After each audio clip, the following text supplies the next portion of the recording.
ये विदर्भ का इलाका है। विदर्भ में इस महीने जो है गर्मी बहुत ज़्यादा रहती है। अप्रैल के महीने में बहुत ज़्यादा गर्मी रहती है और मतदान भी जो है अप्रैल के महीने में हो रहा है। ऐसे में फर्स्ट फेज़ अगर हम बात करें तो फर्स्ट फेज़ में बहुत ज़्यादा कम वोटिंग हुई थी। सेकेंड फेज़ में चुनावी पार्टियां हो या फिर जो इलेक्शन कमीशन हो, उन्होंने सारे मतदाताओं को ये कहा था, अर्ज किया था कि आप आइए और मतदान दीजिए। अमरावती में त्रिकोणीय मुकाबला है। ये त्रिकोणीय मुकाबला जो है वो है नवनीत राणा, जनशक्ति प्रहार पार्टी के जो उम्मीदवार हैं दिनेश बुब, जो कि एक हिंदूवादी नेता माने जाते हैं और अमरावती में काफी ज्यादा वर्चस्व है उनका, और कांग्रेस के बलवंत वानखेड़े, ये तीनों के बीच है। अब जनशक्ति प्रहार पार्टी जो कि बच्चू कडू की है, वो पहले भारतीय जनता पार्टी के साथ उनका समर्थन था, वो महायुति का हिस्सा थे, मगर बहुत समय से जो है वो महायुति के साथ दिख नहीं रहे हैं और उन्होंने जो है अपना कैंडिडेट यहाँ बारामती में खड़ा कर दिया है। वहीं जो सिटिंग सांसद हैं नवनीत राणा, वो भारतीय जनता पार्टी के साथ जुड़ गए इस साल और भारतीय जनता पार्टी के चिन्ह पे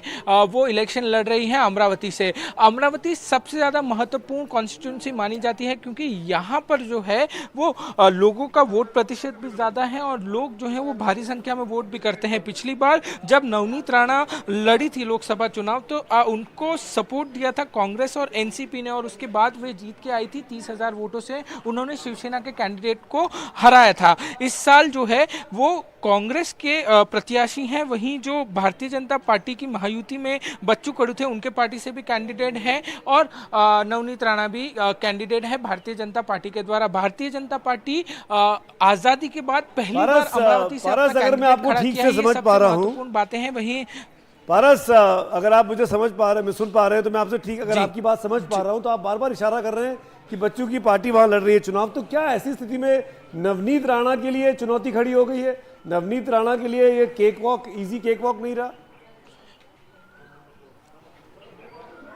बिल्कुल बिल्कुल सही कहा आपने, क्योंकि ये बहुत मुश्किल होने वाला है। क्योंकि महायुति के साथ जब बच्चू कडू थे तो उन्होंने अपना जो कैंडिडेट था वो नहीं उतारा था, मगर अमरावती में जैसे मैंने कहा कि दिनेश बुब का वर्चस्व काफ़ी ज़्यादा है। वो हिंदूवादी नेता हैं और उन्होंने यहाँ पर बहुत काम किए हैं। वो जब यहाँ पर एक प्रमुख की तरह काम कर रहे थे तब उन्होंने अमरावती के लोगों के लिए काफ़ी ज़्यादा काम किए हैं। तो ऐसे में अमरावती में नवनीत राणा के लिए आसान नहीं होगा जीतना। वहीं बलवंत वानखेड़े हैं, वो कि जरा सा अर्बन एरिया से नहीं आते हैं, रूरल एरिया से आते हैं, गांव खेड़े से आते हैं और वहां पे उनका भी जो वर्चस्व है वो काफी ज्यादा अच्छा रहा है। तो इस बार जो त्रिकोणीय मुकाबला है वो काफी ज्यादा इंटरेस्टिंग रहने वाला है सुमित जी।